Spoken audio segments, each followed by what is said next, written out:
Hello friend, नमस्कार। Alpha mind healing centre से मैं हूं कल्पना। दोस्तों, आज का जो ये वीडियो है, आज के इस वीडियो में मानसिक समस्याओं को लेकर बहुत सारी प्रॉब्लम्स लोगों में फेस हो रही है। बहुत सारी ऐसी चीजें, छोटी छोटी बातें हैं जो लोग जानना चाहते हैं। और मानसिक बीमारियां क्यों होती है, कैसे होती है, किस तरह की होती है, ऐसी बहुत सारी समस्याओं के हल लोग ढूंढना चाहते हैं। तो दोस्तों, आज आपके बिहाफ में मैं हमारे डॉक्टर रूपेश पटेल सर से कुछ क्वेश्चन करना चाहूंगी। Hello sir, welcome. Thank you, आभार, धन्यवाद। जी सर, जैसे मैं एक केस के बारे में कुछ डिस्कस करना चाहूंगी आपसे। Yes. मेरी एक क्लोज फ्रेंड थी, तो अभी जैसे कोरोना वायरस, जैसे अभी आपने फोबिया बताया, ऐसे ही उसके साथ ऐसा हुआ कि जैसे सरकार ने कुछ सावधानियां बरतने को कहा है, तो बार बार हैंड वॉश करना, जैसे हमें बताया गया है कि कहीं जाके आओ या कुछ भी छुए तो हमें हैंड वॉश करना चाहिए। Right. तो पहले तो ये था उसके साथ कि वो नॉर्मली जैसे हैंड वॉश करते हैं हम लोग, वैसे ही वो करती थी। बट अभी जैसे 2-3 महीने से ऐसा हो गया कि उसने मुझे बताया कि पता नहीं क्यों यार ऐसा हो रहा है कि मैं एक बार में हाथ धो लेती हूँ तो मुझे अच्छा नहीं लगता। ऐसा लगता है कि अभी मेरे हाथ धुले ही नहीं, अभी वैसे ही हैं, और बार बार मुझे हैंड वॉश करने की आदत पड़ गई है। तो कोई मुझे दिक्कत परेशानी या कोई बीमारी तो नहीं हो गई है? तो सर, इसके बारे में कुछ बताएंगे, ये क्या होता है? मुझे लगता है कुछ ओसीडी के लक्षण होते हैं, ऐसा कुछ है। तो उसके बारे में कुछ अगर आप डिटेल में बताएं हमें। जी हाँ, जो आपने बताया एक्चुअली वो ओसीडी की बीमारी है। ओसीडी यानी ऑब्सेसिव कंपल्सिव डिसऑर्डर। व्यक्ति पहले जो हाथ धोता था वो नॉर्मली था, जैसे ही हम सारे लोग धोते हैं। कोई भी समस्या हुई, हाथ में कुछ प्रॉब्लम हुआ तो हम हाथ धोते ही थे। और लेकिन जब कोरोना आने के बाद हमें बार बार ये बताया गया कि हमें हाथ धोने में थोड़ा सा और भी काम करना है। हाथ धोने की जो फ्रीक्वेंसी हमारी वैसे ही बढ़ गई पहले से ज़्यादा। हमें बार बार इंस्ट्रक्शन दिया गया कि कोरोना से बचने के लिए हमें हाथ धोने में सावधानियां रखनी है, हमें ज़्यादा हाथ धोना है, हमें प्रिकॉशन रखना है, हमें सैनिटाइजर यूज़ करना है। तो ये सारी बातें हर व्यक्ति बार बार सुनता रहा है और ये इम्प्लीमेंट भी करता रहा। और आपने भी किया होगा, पहले जितना आप हाथ धोते थे इससे ज़्यादा ही आपने पिछले 2 महीने में आपने ज़्यादा ही हाथ धोए हैं। हाँ सर। तो इसका मतलब ये हुआ कि आप भी कॉन्शियस हुए। और एक माइंड का रूल ये है कि जो भी चीज़ें आप 21 दिन से ज़्यादा बार बार करते हैं तो ये आपके सबकॉन्शियस माइंड में ट्रांसफ़र हो जाती हैं और आप अभी इसके बाद भी यही करने वाले हैं। तो इसमें होता ये है कि व्यक्ति जब बार बार हाथ धोता है तो इसके दिमाग में हमेशा ये दिमाग के अंदर यही चीज़ चलती है कि मुझे हाथ धोने चाहिए, मुझे हाथ धोने चाहिए। अभी इसमें नॉर्मल चीज़ें इतनी है कि आपको कोई प्रॉब्लम है, आपने कोई काम किया है और आपके हाथ में कहीं डस्ट लगा है तो हाथ धोने चाहिए। जब ओसीडी पेशेंट के दिमाग के अंदर ऐसा चलता है कि मुझे हाथ धोने चाहिए, अगर इसके हाथ में कोई भी प्रॉब्लम नहीं है फिर भी उसको हाथ धोना ही पड़ेगा, क्योंकि इसको बोलते हैं ऑब्सेशन एंड कंपल्सन। इसके दिमाग में एक सोच आई कि मुझे हाथ धोना चाहिए, ये हुआ ऑब्सेशन। अब उसको कंपल्सन नहीं करेगा तब व्यक्ति बेचैन रहेगा, उसको कंपल्सन करना ही पड़ेगा, यानी कि उसको वॉश बेसिन के पास जाना पड़ेगा, उसको हाथ धोना पड़ेगा। तो कभी ऐसा भी होता है कि व्यक्ति एक बार हाथ धो के भी सेटिस्फैक्शन फील कर लेता है। लेकिन ओसीडी अलग अलग तरह की होती है। कोई व्यक्ति नंबर के साथ हाथ धोता है कि मुझे 10 बार हाथ धोना पड़ेगा। 10 बार हाथ धोने के बाद ही व्यक्ति बिल्कुल रिलैक्स होता है। जब तक व्यक्ति हाथ 10 बार नहीं धोएगा तब तक व्यक्ति रिलैक्स नहीं होता है। It's called OCD. जी सर, तो क्या ओसीडी सिर्फ हाथ धोने की ओसीडी होती है या इसके अलावा भी ओसीडी के कोई और लक्षण भी होते हैं? और क्या इसका सीधा सहयोग यही है कि ये कुछ बातें 21 दिन से होने से ही होती है या कुछ पास्ट का भी इसमें भी इफेक्ट होता है? जी हाँ, ओसीडी तो बहुत तरह की ओसीडी आज सामने आई है। इसमें पहले तो नॉर्मल एक ओसीडी होती है हाथ धोने की, साथ साथ लोगों को नहाने की ओसीडी होती है। इसमें लोग ऐसा होते हैं कि कभी बार बार नहाते रहते हैं। कभी ऐसा भी होता है कि हमारा एवरेज एक नहाने का टाइम होता है 15 से 20 मिनट, रेगुलर हम इतना ही नहाते हैं। लेकिन जब ओसीडी पेशेंट जब शिकार होता है ओसीडी का, तो कितने घंटे नहाएगा उसका कुछ तय नहीं होता है। हमारे पास ऐसे भी पेशेंट आए कि वो 4 घंटे नहाते हैं, 6 घंटे नहाते हैं। अब 6 घंटे व्यक्ति बाथरूम में रहेगा तो प्रॉब्लम उसके लिए भी होगी, फैमिली मेंबर के लिए भी रहेगी और बहुत सारे लोगों के लिए प्रॉब्लम बनेगी। तो मतलब कि 6 घंटे नहाना भी एक ओसीडी है।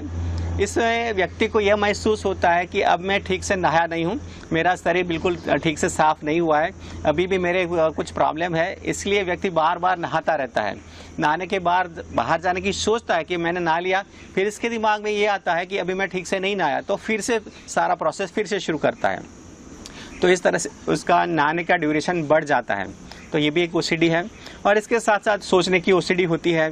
इसमें व्यक्ति एक ही चीज़ बार बार करता रहता है। फॉर एग्जाम्पल कि व्यक्ति ने लॉक लगाया, कहीं बाहर जा रहा है, घर के दरवाजे पर लॉक लगाया, लॉक लगाने के बाद कुछ कदम चलता है, 5-6 कदम चलता है, दिमाग के अंदर सोच आएगी शायद ठीक से लॉक लगा कि नहीं। व्यक्ति वापस आएगा, चेक करेगा ताला ठीक से लगा हुआ है, फिर वो चलेगा, फिर कुछ दूर जाएगा, गाड़ी में बैठेगा, फिर से सोच आएगी चेक तो किया लेकिन सही हुआ कि नहीं, फिर से वो व्यक्ति आता है। तो इस तरह से व्यक्ति 2 से 3 बार ताला चेक करता है। इस तरह का भी होता है कि ये हुआ है। हाँ बिल्कुल, उसको यकीन ही नहीं होता कि मैंने ताला लगाया वो बिल्कुल सही ढंग से ताला लगा है। हमेशा डाउट रहता है कि हुआ कि नहीं हुआ, इसलिए उसको बार बार चेक करना पड़ता है। इस तरह से गैस, जब भी कोई व्यक्ति काम कर रहा है गैस स्टोव पर, तो उसको लगा कि गैस चालू तो नहीं रह गया, तो कभी भी रात को बेड में सोया हुआ है तो रात को कभी 10 बजे 11 बजे बेड से उठकर आता है, चेक करता है गैस स्टोव बिल्कुल तो बंद है, उसको लगता है कि बिल्कुल बंद है, फिर वो आराम से सोएगा। तो इस तरह से बार बार चीज़ें चेक करने की आदत होती है। किसी को ऐसा भी होता है कि गाड़ी का दरवाज़ा लॉक किया, उसको आवाज़ भी, उसकी सायरन भी सुनाई देगी, चलो गाड़ी लॉक हुई, लेकिन कुछ दूर जाएगा फिर उसके दिमाग में सोच आएगी शायद गाड़ी लॉक हुई कि नहीं हुई, फिर से वापस आएगा, फिर से लॉक करेगा गाड़ी को। तो ये भी इस तरह की OCD ही है और इसमें व्यक्ति को चेक किए बिना या सेटिस्फेक्शन के बिना उसको चैन नहीं होता है। तो ये आज की समस्या है, आज के समय में ये समस्या बहुत तेजी से बढ़ रही है। जी सर, क्या OCD कोई घातक चीज साइड इफेक्ट वाली भी होती है? कोई लोगों को क्या घातक टाइप की OCD भी होती है क्या? नहीं, इसमें घातक जैसा तो खास कुछ नहीं है, इसमें कोई बड़ी समस्या वैसे तो होती नहीं है, लेकिन प्रॉब्लम ये होती है कि OCD में जब तक व्यक्ति इसको कंपल्सन नहीं करता तब तक व्यक्ति कोई भी काम करने के लिए वो राजी नहीं होता। कोई भी काम करने के लिए इसका दिमाग चलता नहीं है कि चलो मैं काम कर लूँ, ये काम, उसका दिमाग उस चीज़ पर अटका हुआ है कि मैंने हाथ नहीं धोए या मैंने सही ढंग से नहाया नहीं हूँ या वो चीज़ मैंने चेक नहीं किया, तब तक उसका दिमाग कोई भी काम करने के लिए राजी नहीं होता है, रेडी नहीं होता, काम करने के लिए सोच दिमाग के अंदर खड़ी नहीं होती है और इससे व्यक्ति खुद अनकंफर्टेबल रहता है कि मैं कुछ भी नहीं कर सकता। ये एक बहुत बड़ी समस्या होती है OCD में।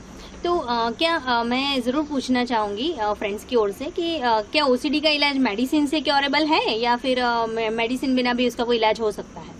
और आपके सेंटर में क्या ऐसी कोई थेरेपी या इलाज करवाया जाता है? हाँ, ये बहुत ही महत्वपूर्ण क्वेश्चन है क्योंकि लोग आज OCD के शिकार हो रहे हैं। बहुत सारी वो दवाइयाँ भी लेते हैं, बहुत सारे उसमें मंत्र और तंत्र भी होते हैं, क्योंकि OCD की समस्या ऐसी है कि लोगों को इसमें कुछ अलग लगता है कि ये कहीं मैली विद्या या कोई ऐसा कोई ब्लैक मैजिक तो नहीं है, जादू टोना नहीं है।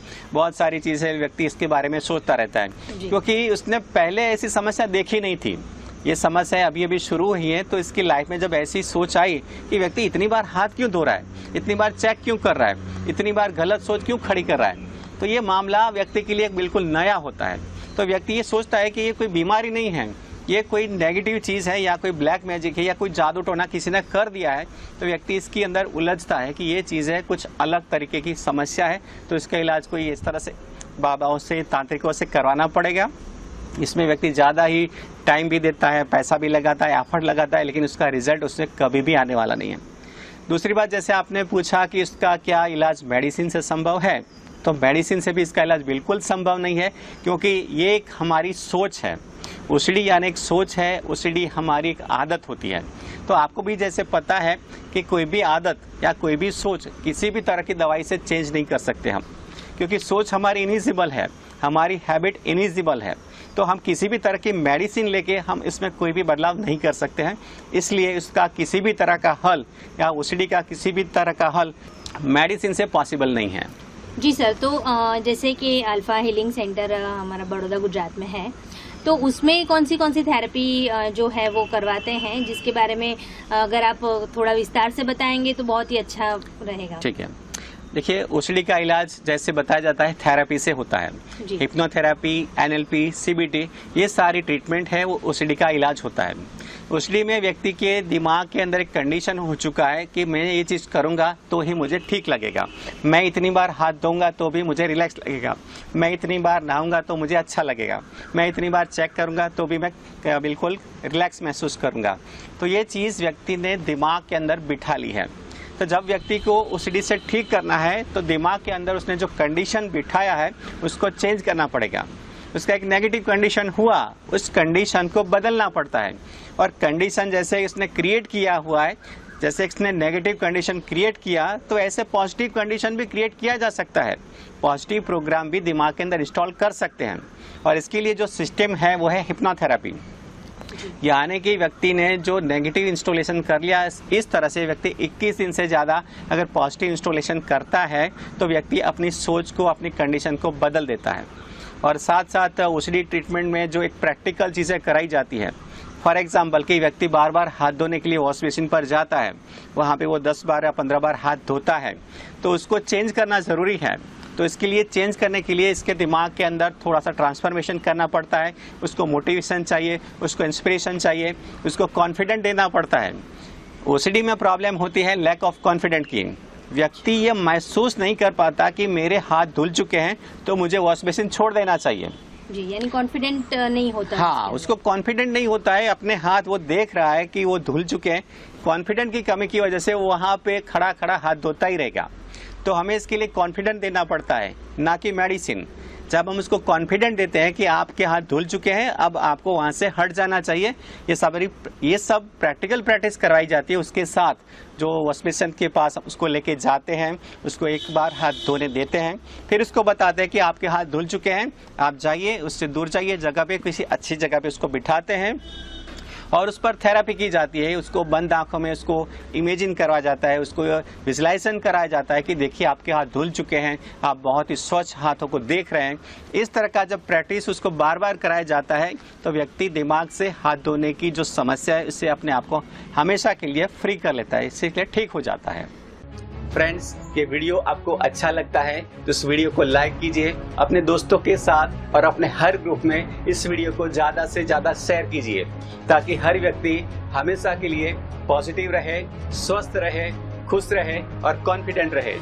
इस वीडियो के बारे में आपकी राय हमें कमेंट में बताइए और आप हमसे कैसी वीडियो चाहते हैं ये भी हमें कमेंट में बताइए, ताकि हम आने वाले समय में आपको इस पर वीडियो दे सकें। अगर आपने हमारे इस चैनल को सब्सक्राइब नहीं किया है तो चैनल को सब्सक्राइब कीजिए और बेल आइकन को हिट कीजिए, ताकि आने वाले हमारे वीडियो की नोटिफिकेशन आपको हमेशा मिलती रहे।